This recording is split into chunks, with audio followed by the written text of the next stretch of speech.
ប្រជាជនកម្ពុជាឬក៏នៅលើពិភពលោកភាគច្រើនគោរពព្រះវិស្ណុឬព្រះវិស្ណុដែលជាទេវៈសំខាន់ក្នុងសាសនាព្រហ្មញ្ញសាសនាឬហិណ្ឌូដោយសារតែឥទ្ធិពលប្រវត្តិសាស្ត្រនិងវប្បធម៌ដ៏ជ្រាលជ្រៅនៃសាសនាព្រហ្មញ្ញសាសនាក្នុងចក្រភពខ្មែរជាពិសេសក្នុងសម័យអង្គរសតវត្សទី9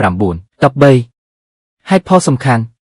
តួនាទីក្នុងប្រវត្តិសាស្ត្រខ្មែរព្រះវិស្ណុជាទេវៈការពារនិងអភិរក្សលោកដែលស្ដេចខ្មែរជាច្រើនចាត់ទុកថាជាទេវរាជាឬការបញ្ចូលគ្នារវាងស្ដេចនិងទេវៈនេះជាគំនិតសំខាន់ក្នុងការគ្រប់គ្រងអំណាចនិងកសាងប្រាសាទ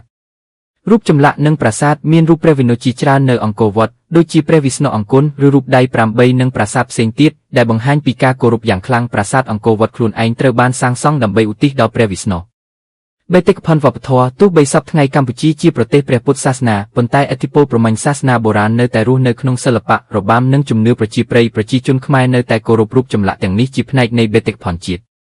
សរុបមកការគោរពនេះមិនមែនតែជាជំនឿសាសនាប៉ុណ្ណោះទេប៉ុន្តែជាការទទួលស្គាល់ប្រវត្តិសាស្ត្រដ៏រុងរឿងនៃចក្រភពខ្មែរដែលព្រះវិស្ណុជានិមិត្តរូបនៃអំណាចការការពារនិងភាពរុងរឿងសូមទស្សនារូបចម្លាក់ព្រះវិស្ណុលោកនៅអង្គរដើម្បីយល់កាន់តែច្បាស់